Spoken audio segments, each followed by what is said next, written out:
때문에 우리에게 부족함이 없는 그 하나님이 우리 하나님이신 줄로 믿습니다. 우리가 사망의 음침한 골짜기를 다닌다 할지라도, 사방에 막힌 어두운 천물 가운데 우리가 지난다 할지라도, 그 가운데서 우리 주님이 우리와 함께하여 주시고 우리에게 승리의 깃발을 꽂게 하시는 정말로 여호와 니시 하나님, 우리를 도와주시는 에베네셀의 하나님이신 줄로 믿습니다. 그 하나님 의지하여 이 시간도 주 앞에 엎드려 기도하고 나가니, 주여 하늘 문을 열어 주시옵소서. 주여 축복의 문을 열어 주시옵소서. 이전보다 더 큰 영광과 은혜와 축복과 기적을 함께하여 주옵소서. 사랑하는 목사님 말씀 가운데 능력과 권능으로 역사하여 주시고, 말씀을 듣다가 하나님을 만나게 하여 주옵시고, 기도 응답의 역사가 임하게 하여 주시옵소서. 예수님의 이름으로 간절히 기도드립니다. 아멘. 사도행전 19장 1절에서 7절 말씀, 제가 가지고 있는 신약성경 220면입니다. 오늘 우리가 주시는 계시의 말씀으로 받으시기 바랍니다. 1절 말씀 제가 먼저 읽도록 하겠습니다. 아볼로가 고린도에 있을 때에 바울이 윗지방으로 다녀 에베소에 와서 어떤 제자들을 만나 이르되 너희가 믿을 때에 성령을 받았느냐? 이르되 아니라 우리는 성령의 계심도 듣지 못하였노라. 바울이 이르되 그러면 너희가 무슨 세례를 받았느냐? 대답하되 요한의 세례니라. 바울이 이르되 요한이 회개의 세례를 베풀며 백성에게 말하되 내 뒤에 오시는 이를 믿으라 하였으니 이는 곧 예수라 하거늘 그들이 듣고 주 예수의 이름으로 세례를 받으니 바울이 그들에게 안수하며 성령이 그들에게 임하심으로 강언도 하고 예언도 하니 함께 읽습니다. 모두 12사람쯤 되니라. 아멘. 이 시간은 진리를 체험하라 라고 하는 제목으로 우리 박시기 담임 목사님 하나님 말씀 선포해 주시겠습니다. 할렐루야. 진리를 체험하는 귀한 역사가 우리들에게 함께하길 주님의 이름으로 간절히 소원합니다. 제가 오늘 이 방송하시는 분을 이렇게 만났더니 방송하시는 분이 저한테 이런 말씀을 하시더라고요. 인생은 최선을 다해야 된다는 거예요. 그래서 맞습니다. 그런데 그분이 이제 자신의 체험을 얘기하는데, 오랫동안 이렇게 방송을 하시다 보니까 이 방송에는 생방송이 있고 재방송이 있다는 거예요. 녹화해서 이렇게 하는. 그런데 자기가 아무리 노력해도 생방송 때는 준비도 많이 하고 긴장을 많이 한다는 겁니다. 왜냐하면 생방송은 그냥 나가는 거니까. 근데 만약에 녹화방송을 하거나 이렇게 재방송을 할 때는 긴장을 하려고 해도 생방송 때보다는 긴장이 덜 된다는 겁니다. 왜냐하면 일단 녹화를 하고 잘못된 부분들을 재편집해서 계속해서 각색해서 이렇게 나가기 때문입니다. 그러면서 우리가 인생을 최선을 다해서 살아야 되는 중요한 이유 중에 하나가 인생은 생방송이라는 겁니다. 그러고 생각해 보니까 생방송. 날마다 똑같은 새벽에 나와도 여러분 날마다 생방송입니다. 여러분 아멘입니까? 여러분 똑같은 부인과 몇십 년을 살아도 날마다 생방송이에요. 그리고 그 사람을 늘 만나도 여전히 생방송이에요. 그렇기 때문에 한 날 한 날을 최선을 다해서 산다는 얘기를 하면서 그 다음에 단어가 가슴에 와닿았습니다. 그런데 제가 하나 더 느껴보는 건 무엇이냐면 어떻게 하면 최선을 다해서 살 수 있느냐? 여러분 성령 충만해야 됩니다. 여러분 아멘입니까? 성령에 살아서 우리의 영혼과 심령을 사로잡아요. 오늘 본문의 말씀은 그러한 대목을 잘 나타내주는 그런 대목인데요. 여러분 아볼로가 정말 하나님을 신실하게 믿었던 사람입니다. 그럼 구약에 정통했던 사람이었기 때문에 말씀을 통해서 예수 그리스도가 이 땅에 오신다는 것을 알고 있었고 그것을 확실하게 믿고 있었습니다. 그리고 세례 요한 이쪽 계열을 통해서 복음의 말씀을 듣게 되었죠. 그리고 예수 그리스도를 믿었습니다. 그런데 정말 예수 그리스도에 대한 모든 예수 그리스도의 십자가에 못 박히심, 또 그리고 3일 만에 살아나심, 부활과 승천의 모든 모습까지 알았던 것이 아니고 오실 예수가 있었다는 걸 성경으로 깨달았고 학문적으로 그것을 알아서 또 그리고 그러한 소식을 듣고 그것을 가지고 복음을 믿게 되었다는 것입니다. 그러다 보니까 뭔가가 부족했습니다. 그러니 아볼로가 좀 뭔가가 부족했는데 아볼로의 제자들은 또 어떻게 했습니까? 여기서 이 제자라는 단어는 당시에 예수 그리스도를 믿는 사람들을 가리켜 제자라는 단어를 씁니다. 그래서 우리가 보통 때는 어떤 신앙, 믿음 여러 가지 단어들을 쓸 수 있지만 초대교회에서 쓰는 핵심적인 단어 중에 하나는 무엇이냐면 그것은 제자라는 단어를 쓸 때는 다른 것이 아니라 예수 그리스도를 믿은 사람들, 바로 그 사람들을 제자라고 쓰는 것입니다. 그런데 아볼로도 예수 그리스도에 대해서 온전히 알지 못할 때 브리스길라와 아굴라가 와서 하나님의 도, 즉 사도 바울이 선포해 주셨던 그 예수 그리스도를 선포해주고 그것을 통해서 놀라운 역사를 경험했습니다. 그런데 이 사도 바울이 원래 아볼로가 에베소 지방에 있었는데 에베소 지방에 이렇게 가보니까 이 아볼로의 제자들이 많은 거예요. 그래서 그 사람들을 만나서 심플하게 물어본 겁니다. 오늘 본문의 말씀이 그런 내용이에요. 너희가 믿을 때 성령을 받았느냐? 이렇게 딱 물어봤어요. 그랬더니 이 사람들 대답이 가관입니다. 아니라 우리는 성령이 계심도 듣지 못하였노라. 전혀 모르는 거예요. 그러니까 이것을 알고 사도 바울이 묻습니다. 그러면 무슨 세례를 받았느냐? 이렇게 물어보니까 요한의 세례를 받았다. 이렇게 얘기하고 있습니다. 이 부분의 내용들은 뭐냐면 아볼로가 예수 그리스도에 대해서 온전히 알지 못하는 상태에서 복음을 전하고 또 그 복음의 역사성 속에 있었기 때문에 그의 제자들 또한 온전히 복음을 듣지 못한 채, 온전한 복음을 듣지 못한 채, 우리가 지금 전체를 다 온전한 복음으로 성경을 다 통으로 보고 있기 때문에 그렇지만 지금 현재 무엇을 쓰고 있는 겁니까? 사도행전을 쓰고 있는 것이고 지금 마테마가 누가 요한복음이 이 당시에 지금 계속해서 쓰여져 가는 과정 속에 있는 거 아닙니까? 그러다 보니까 그것을 온전히 듣고 믿은 사람이 많지가 않은 거예요. 그래서 사도 바울이 뭐라고 하냐면 요한의 세례를 받았다 이렇게 하니까 그러면서 세례 요한이 내 뒤에 오시는 이를 믿으라 했다는 거죠. 그래서 사도 바울이 그동안 자기가 삶을 살았던 여러 가지 부분 속에서 간증하고 또 하나님의 복음을 다 선포한 뒤에 주 예수 그리스도의 이름으로 세례를 베풀고 그들에게 예수 그리스도를 믿게 하였다는 것이죠. 그러면서 안수하여 기도했는데 이때 어떻습니까? 성령이 그들에게 임한 겁니다. 여러분 예수를 나의 구원자라고 고백하는 바로 그 순간에 성령이 우리에게 임하는 겁니다. 아멘입니까? 늘 성령이 우리를 도우시고 함께 하시지만 예수를 그리스도라고 고백할 때 바로 그 순간 성령이 임했는데 성령이 임하니까 나타나는 현상이 뭐예요? 방언도 하고 예언도 했다는 거예요. 사도행전 처음에 나타난 바람처럼 임하고 불처럼 임하는 성령의 역사가 이곳에서 나타났고 그 모든 사람이 신기하게도 12명쯤 되었다는 거죠. 그러니까 어떻게 됩니까? 에베소 지방에도 다시 한번 이 복음의 역사들이 일어나는 거예요. 여러분 오순절 마가의 다락방에서 12명의 사도들이 거기에 다 있었고 그 사도들과 120명의 사람들이 함께 성령을 받고 복음이 불일 때 드러나서 이 복음이 지금 계속해서 전파되는 과정 속에 있고 또 다메섹 도상에서 예수 그리스도를 만나고 사도 바울이 성령의 놀라운 역사를 만나 그 영광이 임하였는데 에베소 지방에도 그 사람이 12이었고 이 12의 사람들을 통해서 예언도 하고 방언도 하고 정말 하나님의 역사가 일어나는 모습을 통해서 에베소 지방뿐만 아니라 고린도 지방 앞으로 계속해서 이 복음의 역사가 계속되어지는 모습을 볼 수 있습니다. 이것을 보면요. 여기에 중요한 내용이 하나 담겨져 있는데 그것은 뭐냐면 성령의 임재가 우리에게 늘 임하여야 된다는 겁니다. 여러분 아멘입니까? 그런데 예수 그리스도를 우리는 믿었어요. 그렇기 때문에 이미 우리는 성령이 임한 자입니다. 성경은 우리가 뭐라고 표현합니까? 너희가 성령의 절인 줄 알지 못하느냐? 성령이 임했기 때문에 우리가 성령의 절이에요. 여러분 아멘입니까? 이제 두 번째 단계 필요한 건 뭡니까? 성령의 충만함이 필요한 거예요. 성령이 나에게 임했기 때문에 날마다 성령의 충만함을 통해서 하나님의 역사를 이루어야 되는데 오늘 내용의 핵심적인 내용은 뭐냐면 그런 성령의 충만함에 대해서 우리들이 깊이 상고해볼 필요가 있다는 거죠. 먼저 한번 생각해 보는 것은 어떻게 하면 성령의 충만함을 잃어버리는가? 잃어버리는 걸 잘 알면 어떻게 하면 성령의 충만함을 받을 수 있는가도 우리가 잘 알 수 있죠. 언제 성령의 충만함을 잃어버리냐면요. 거룩함을 잃었을 때 성령의 능력, 성령의 충만함을 잃어버립니다.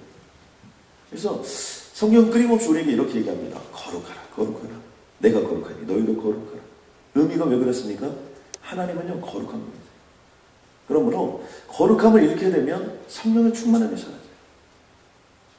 그래서 우리가 이것 테스트해보지 않아도 알 수 있어요. 그러니까 늘 거룩함을 유지하고 그 거룩함을 극복하고 이겨나가려고 해야 되는 거고요. 그렇게 하기 위해서 설사 죄를 지었다 하더라도 성경이 우리에게 선포해 주시는 것처럼 늘 어떻게 있어야 됩니까? 회개함으로 주님께 나가는 것이 필요하다는 거죠. 또 한 가지는 계속적으로 불순종하면 성령의 능력을 잃어버릴 수 있다는 거예요. 그러니까 우리가 어떤 것이 잘못된 것인지 알았어요. 그런데 성령이 우리 안에 계시기 때문에요. 민감하게 다 알 수 있습니다. 다른 사람은 몰라도 나는 알 수 있고요. 또 이건 죄가 아니야 라고 얘기할지 모르지만 그것이 죄라는 것도 성령이 가르쳐주고요. 이렇게 하면 안 되지 하는 것도 성령이 다 가르쳐주게 되어 있습니다. 그러면 여러분 회개하시고 빨리빨리 돌아서고 버려야 될 거 버리고 끊어야 될 거 끊고 주님의 이름으로 나아가면 계속해서 성령의 충만함을 통해서 우리에게 역사해요. 왜요? 내 안에 성령님이 살아 계시기 때문에. 살아서 역사하시기 때문에. 왜 살아서 역사해요? 주님의 참된 제자로서 예언도 하고 환상도 보고 주님의 영광을 올려드리고 하나님의 꿈도 같이 이루고 그 거룩하신 역사를 나를 통하여 우리를 통하여 이루기 원하시기 때문에 그 성령께서는 우리와 함께하기 원하신다는 거죠. 그런데 계속되는 불순종이 있으면 안 된다는 겁니다. 하나는 또 지나친 물욕. 여러분, 저는 여기 있는 모든 분들이 살아가면 살아갈수록 점점 강화해지기를 주님의 간절히 소원합니다. 살아가면 살아갈수록 정말 리치맨의 정말 이삭이 거부가 되었다는데 그 거부의 역사가 있기를 주님의 이름 간절히 소원합니다. 여러분의 마음에 모든 것들을 좀 갖고 싶어 하는 것이 우리들의 마음속에 있습니다. 그런데 뚜렷한 목적 없이 주님 그냥 일단 주세요. 주시면 제가 알아서 할게요. 이건 올바르지 못한 텐데. 우리가 물욕이라는 건 뭐냐면 분명히 어떤 쓰임이나 필요한 부분들에 대해서 주님께 감사함으로 그런 것들을 구할 때는 주님이 얼마든지 주세요. 근데 무조건 한번 주어 보시라니까요. 주님 뭐 주신 적이 있으니까 뭐 이렇게 하면 이거 어려운 거예요. 그래서 우리가 이 지나치게 물질에 사로잡히면요 어렵습니다. 특별히 독 중에 여러 가지 독이 있는데 돈독에 오르시면 굉장히 어렵습니다. 돈독에 오르신 분들은 다 눈에 보이는 게 다 돈으로 보이고요. 이게 굉장히 인간성이 상실되고 여러 가지 어려움들이 많이 생깁니다. 그래서 우리들이 물질을 통해서 하나님께 영광을 올려드리고 하나님, 우리 심플하잖아요. 우리 교회 얼마나 좋습니까? 하나님 3,300개 미전을 있는데 한종족 10만 명 하나님 한종족 책임지게 하여 주시옵소서. 이거 점심 한 끼만 대접하라도 하나님 이거 만만치 않습니다. 주님 역사해 주시옵소서. 그러면 이게 여러분 얼마나 그 기도가 구체적입니까? 하나님 내가 1년 동안 먹이게 하여 주시옵소서. 그러면 여러분 계산해보면 될 거예요. 또 내가 계산 못하면 주님께서 알아서 계산 다 해주시는 거 아닙니까? 전지전능하신 주님께서. 이런 목적을 가진 게 중요하죠. 하나님 동부 지역에 예수 믿지 않는 5만 명이 있다는데 내가 5만 명의 사람들을 한번 다 초대해서 밥이라도 함께 대접하고 싶죠. 그런 마음을 먹으면 주님께서 알아서 계산을 해주실 거예요. 이런 거룩한 거.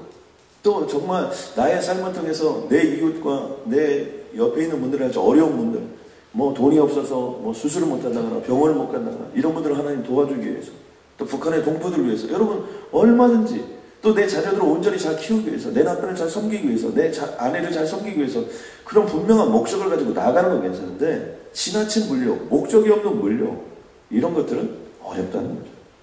또 하나는 교만함은 성령님의 능력을 상실합니다. 하나님이 제일 싫어하는 것 중에 하나가 뭘까요? 좀 교만한 것이 나옵니다. 교만한 건 뭡니까? 여러 가지로 표현할 수 있지만 하나님보다 앞에 있는 건 다 교만한 겁니다. 그래서 때로는 가족과 또 그 다음에 이런 모든 부분들이 거침돌이 될 때가 있다. 주님께서 이런 말씀을 하시는데 그 이유가 뭐예요? 그건 하나님보다 앞세워서는 안 됩니다. 여러분 이 세상의 모든 것들은 하나님 다 다음에 있어야 됩니다. 여러분 아멘입니까? 이게 진짜 우선순위예요. 그래서 무엇보다도 하나님 중심, 또 그리고 하나님께 영광, 또 하나님의 은혜, 이런 부분으로 나가는 부분들이 그런 부분인데, 교만함, 이것들 우리가 늘 버려야 되고요. 다른 말로 표현해보면 겸손함을 잃어버려서는 안 된다. 대개 보면요, 겸손한 사람들이 참 잘해요. 제가 우연히 이번에 어느 그 다큐멘터리를 봤는데 거기 보니까 슈퍼스타 K 거기에 우승했던 사람들이 1등, 2등, 3등 이렇게 나와서 같이 이렇게 토론하는 장면을 이렇게 봤어요. 그런데요, 이 사람들이 너무나 순진한 거예요. 얼마나 유명해졌냐고 이렇게 물어보니까 몇 사람 정도가 자기를 알아본다. 유명해진 게 좋냐고 이렇게 물어보니까 아직은 잘 모르겠다고. 그러면서 이 대답 하나하나들이 얼마나 순박한 거예요. 그러면서 음악을 너무너무 사랑하는 거예요. 야, 저래서 저런 위치에 올랐구나 라는 것들을 알게 되었어요.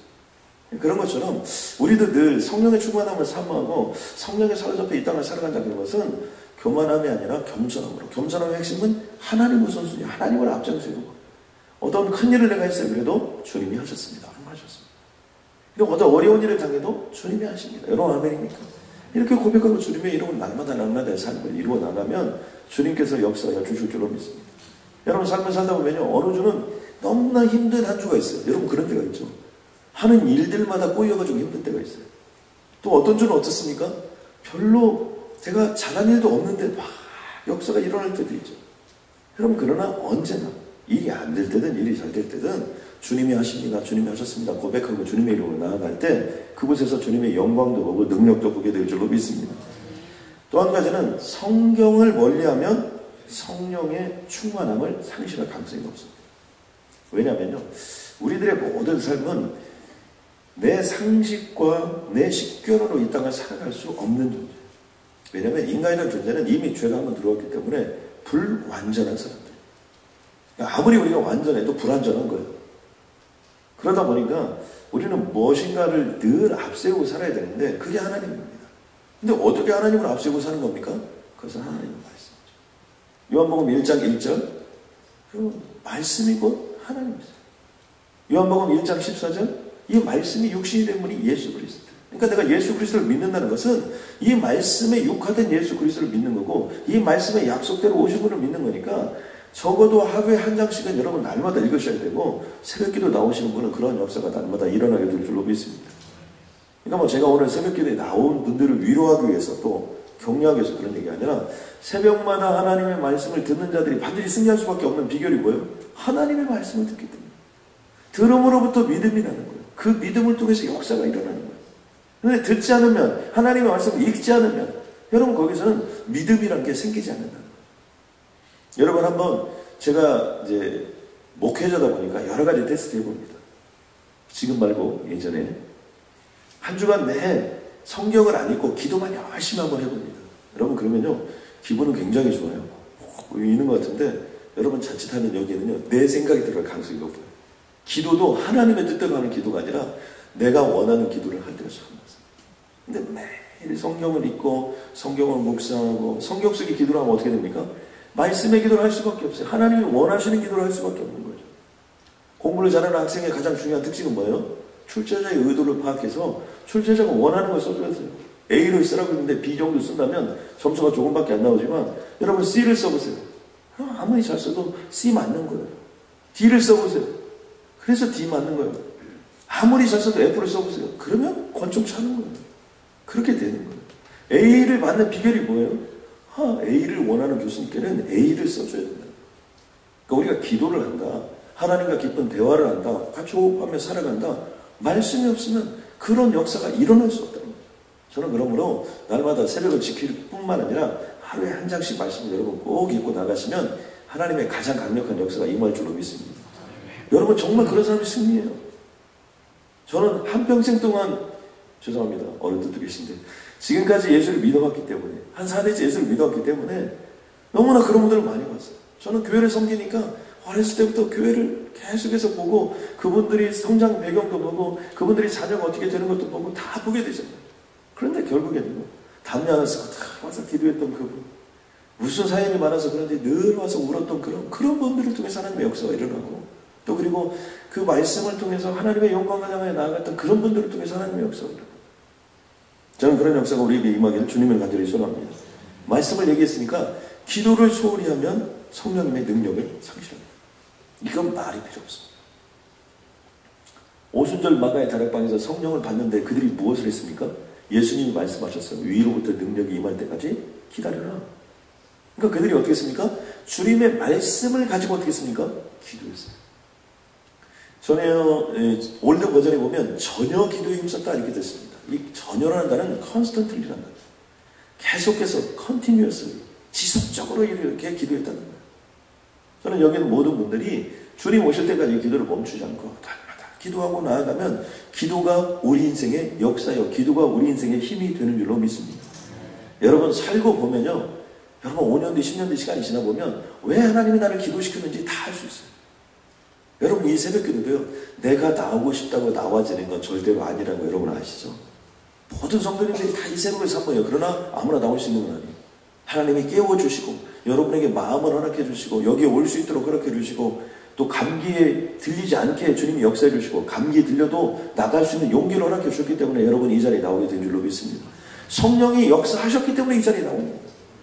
여러분 아무나 기도할 수 있는 게 아닙니다. 기도의 문이 열려져야 돼요. 누가 여는 거예요? 성령님이 도와주셔야 돼요. 성령의 충만함이 날마다 임하여서 기도하는 마음을 허락해 주시고 사모하는 마음으로 나아갈 수 있도록 하셔야 돼요. 저는 여기 있는 133에 참석하는 모든 성도님들께서 정말 상상할 수 없는 기적들을 보게 될 줄로 믿습니다. 저는 그 기도의 힘의 능력을 여러분이 반드시 체험하게 될 것이라고 저는 믿습니다. 우리가 아이들이 이렇게 보면요, 저는 아이들이 잘하는 것이 그렇게 신기하더라고요. 저는 뭐 제 아내 앞에서는 할 얘기가 주로 없는 사람입니다. 왜냐하면 저는 뭐 애들이 어렸을 때 그때 신학 공부하느라고 그 이름 하나로 주님의 일을 한다, 이 이름 하나로 뭐 애가 울면 저는 도서관으로 도망을 갔고, 또 그리고 시험 때가 되면 절대로 내오지 않고, 심지어 제가 도서관에서 잠을 자고 거기서 밤을 새고 이런 일이 이렇기 때문에 저희 애들을 잘 몰라요. 딱 하나는 알아요. 애들이요, 어느 날 가면 코 있고 어느 날 가면 코 있는 거예요. 와. 애들이 뭐 먹고 크는지 아세요? 젖 먹고 커요. 애들이 뭐 먹고 크냐면 우유 먹고 커요. 이게 말이 안 되잖아요. 어리가 아이가 있을 때는 더 좋은 것들을 먹여야 되는데 그게 아니라 엄마에게 나오는 그 젖 먹고 크는 거예요. 물론 소젖 먹고 큰 애들보다 그 젖 먹고 큰 애들이 훨씬 더 건강하다는 거예요. 우리도 마찬가지예요. 우리가 다른 것으로 살아가는 게 아니죠. 하나님과 대면해서 살아가는 거고 그게 말씀이에요. 하나님과 대화하면서 살아가는 거 그게 기도예요. 그렇기 때문에 우리는 잘 모르는 거예요. 내가 성장하고 잘하는 걸 알 수가 없죠. 그러면 어떻게 됩니까? 시간이 가고 세월이 가면 우리는 어떻게 돼요? 정말 우리도 모르게 엄청 자라있는 인생으로 주님께서 역사해 주실 줄로 믿습니다. 그게 133을 우리에게 허락하시고 우리 교회가 체질을 바꾸고 한 단계 더 점프해 나가고 모든 성도님들에게 그런 힘과 능력을 주는 좋은 기회가 될 줄로 믿습니다. 또 하나는요, 예배의 뜨거움을 잃어버리면 성령님의 능력을 상실하기 쉽다. 여러분, 예배는 참 중요합니다. 아무튼 어떤 분은 예배까지 오는 건 너무 잘하시는데 또 찬양까지는 너무 잘하시는데 그리고 주무시는 분들이 많이 계세요. 이번 주 설교의 제목이 뭐냐면요, 졸다가 큰 코 다친다. 야, 성경에 또 그런 대목이 있더라고요. 유두부가 죽었어요. 아, 나 참 세상에 설교 듣다가 떨어져 죽은 사람도 있더라고요. 참. 물론 제가 예전부터 알고 있었지만 이번 주에 그 설교 준비를 이렇게 쭉 하면서 제가 뭐 한 주간 설교 준비를 해야 되니까 싹 성경을 읽고 제가 이렇게 준비하는데 그 대목에서 자꾸 너무나 웃음이 나왔어요. 아, 설교를 듣다가 떨어질 수도 있죠. 그럴 때 그걸 죽었다고 성경이 또 기록을 해놓은 거예요. 이 거룩함, 이 주님과의 그 대화 속에서 참 중요한 것이 예배라는 요소가 참 중요해요. 하나님이 제일 좋아하는 사람이 누구냐? 예배를 좋아하는 사람. 우리가 신앙생활에 맛이 들리잖아요. 정말 예수 믿는 역사가 일어나잖아요. 그러면요, 교회가 그렇게 가고 싶어요. 여러분, 예배가 그렇게 사는 거예요. 저 같은 사람이요, 아무튼 저는 군대에 가기 전에 40일 동안 철야를 하고 갔어요. 물론 밤마다 가서 잤지만 그렇게 군대 가는데 그렇게 예배를 드리고 가고 싶더라고요. 정말 하나님께 지금 생각해도 너무나 감사해요. 그래서 그런지 군대 생활이 확 폈어요. 여러분, 우리 인생도 마찬가지예요. 여러분, 신앙의 삶을 산다는 것은 예배가 삶아가 되고요, 하나님 전에 나와서 기도하는 것이 세상의 첫날보다 훨씬 더 낫고요, 이 한 날을 지키고 예배의 감격 속에 사는 것이 더 큰 역사와 능력이 나타나게 될 줄 믿습니다. 이것을 다 하나하나 지킬 수 있도록 성령이 역사해 주실 거고요, 여러분 이런 마음을 가지고 나아가면 그런 영광도 임하게 될 줄로 믿습니다. 심플하게 다시 한번 불러드립니다. 거룩함을 잃었을 때, 불순종하면, 지나친 물욕, 교만함, 성령을 멀리하면, 기도를 소리하면, 예배를 뜨겁게 합니다. 거꾸로 한 번 더 선포합니다. 여러분, 거룩한 인생을 사시길 주님의 이름으로 선포합니다. 날마다 순종하는 인생이 되시길 주님의 이름으로 선포합니다. 늘 목적을 가지고 물질을 구하길 주님의 이름으로 선포합니다. 교만함이 아니라 겸손함으로 무장하여 나아가길 주님의 이름으로 선포합니다. 날마다 성경을 가까이 하는 여러분이 되시길 주님의 이름으로 선포합니다. 날마다 기도하는 인생이 되시길 주님의 이름으로 선포합니다. 날마다 예배를 드릴 때는 뜨거운 감격, 여러분의 가슴속에 불이 일어나는 마음으로 여러분 주님께 내 자신의 삶을 올려드리면 주님이 그런 영광을 허락해 주실 줄로 믿습니다. 그리고 이 새벽마다 주님께 올려드린 이 기간은 여러분요, 이 한 날을 하나님이 1년으로 계산할지, 이 한 날을 1000년으로 계산할지 모르고, 저는 하나님이 이 한 날을 1년으로 계산했다면 남은 인생은 다 끝난 줄로 여러분 믿습니다. 여러분 아멘입니까? 주님이 계산하기 다릅니다. 우리 한번 이 시간 마음과 합심을 한번 기도하겠습니다. 하나님, 내가 성령의 충만함을 구합니다. 오늘 너희가 믿을 때 성령을 받았느냐 우리에게 물어보는 겁니다. 하나님께서 그만큼 성령 충만함이 중요한 거예요. 하나님, 나에게 성령의 충만함으로 주님 인도하여 주시고 주님 역사해 주시옵소서. 믿음은 바라는 것들의 실상이요 보지 못하는 것들의 증거니 선진들이 이로써 증거를 얻었느니라 말씀하시고 주님 감사합니다. 아버지 하나님, 이 시간 우리가 술 취하지 말고 오직 성령의 충만함을 받으라고 주님께서 말씀하여 주신 것처럼 아버지, 성령의 충만함이 나에게 임한 줄로 믿습니다. 오늘 하루 성령의 충만함의 역사가 나타나게 도와주시옵소서. 무슨 일을 하든지 승리있게 도와주시옵소서. 기쁜 소식을 들을 수 있도록 주님 역사하여 주옵소서. 자녀들에게 선포되질 모든 것들이 30배, 60배, 100배, 1000배로 이루어지게 하여 주시옵고, 사랑하는 남편과 아내를 위하여 기도했던 모든 일들이 아버지의 영광 가운데 오늘 이 하루 동안 이루어지는 기적을 맛보게 하여 주옵소서. 누구를 만나든지 무슨 일을 하든지 잘됨과 흥함의 역사를 주님 허락하여 주시옵고, 말로 다 할 수 없는 내 힘으로가 아니라 하늘의 힘으로, 하늘의 권능으로, 성령의 힘으로, 성령의 권능으로 이루어지는 영광을 보게 하여 주옵소서. 예언도 하고 환상도 보고 아버지 은사도 일어나며 하나님의 역사가 일어나는 기적같은 일들로 우리를 채워주시고, 홍해바다가 갈라지고 여리고가 무너지는 그 기적같은 소식들이 서로에게 주고받을 수 있도록 주님 역사하여 주옵소서. 기적이 말지어다, 능력이 말지어다. 물고기 2마리와 버린떡 5개가 5천 가정을 먹이고도 12강조가 남는다는 사실을 주님 믿습니다. 이루어 주시옵소서. 동부사령에 주님 불쌍히 여겨 주시어서 아버지 기적을 이루는 교회가 되게 해주시고, 능력을 선포하는 교회가 되게 하여 주시고, 어떤 시대적 어려움도 이기고 나갈 수 있는 그런 교회가 되게 하여 주시옵소서. 예수님의 이름으로 기도드렸습니다.